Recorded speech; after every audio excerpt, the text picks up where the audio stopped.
Tony Trisno itu adalah klien kami, pelanggan tetap di butik Richard Mille sejak tahun 2014. Nah, sejak saat itu sudah beberapa kali melakukan pembelian jam dengan merek Richard Mille di butik tersebut.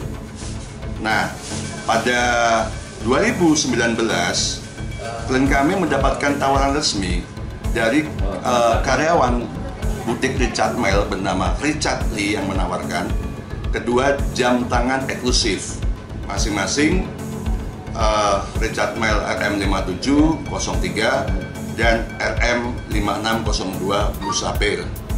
Nah, klien kami sudah membayar lunas pada tahun 2021 April senilai kurang lebih kalau dirupiahkan kursnya 80 miliar.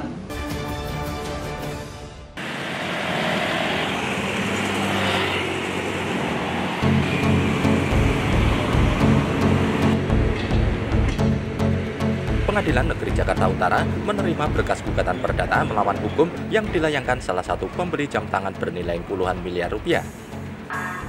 Gugatan melawan hukum dilayangkan oleh Tony Sutrisno, seorang pembeli yang mengaku pernah membeli jam tangan bermerek tersebut. Seorang pembeli jam tangan merek Richard Mille melayangkan gugatan melawan hukum terhadap sebuah perusahaan di Jakarta yang menjadi butik penjualan jam tangan tersebut.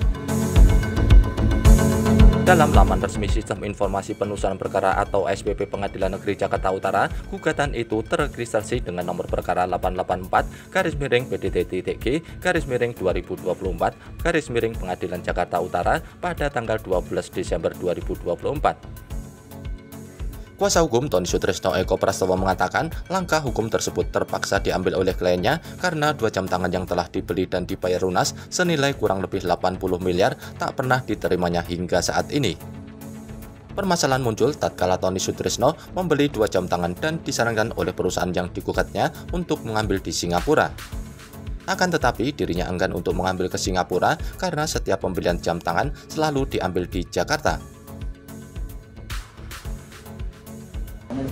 Jadi kebiasaan di pembelian jam tangan Richard Mille ini adalah inden.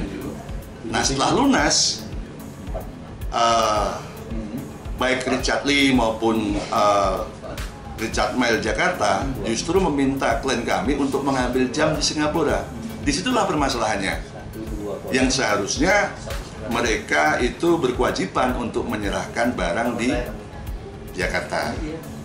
Inilah yang menjadi pokok perkara sesungguhnya.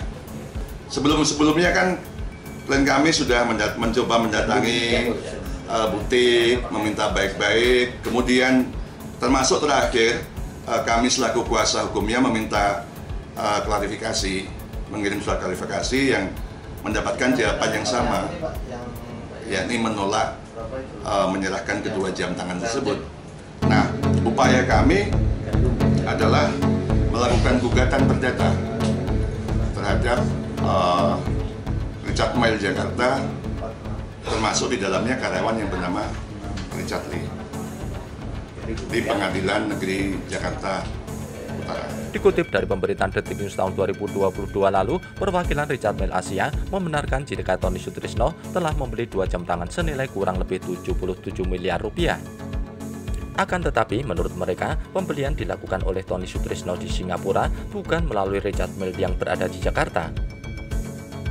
Mereka pun mempersilahkan Tony Sutrisno untuk mengambil kedua jam tangan tersebut di Singapura. Ini Richard. Dari Jakarta, tim Inilah Jogja TV melaporkan.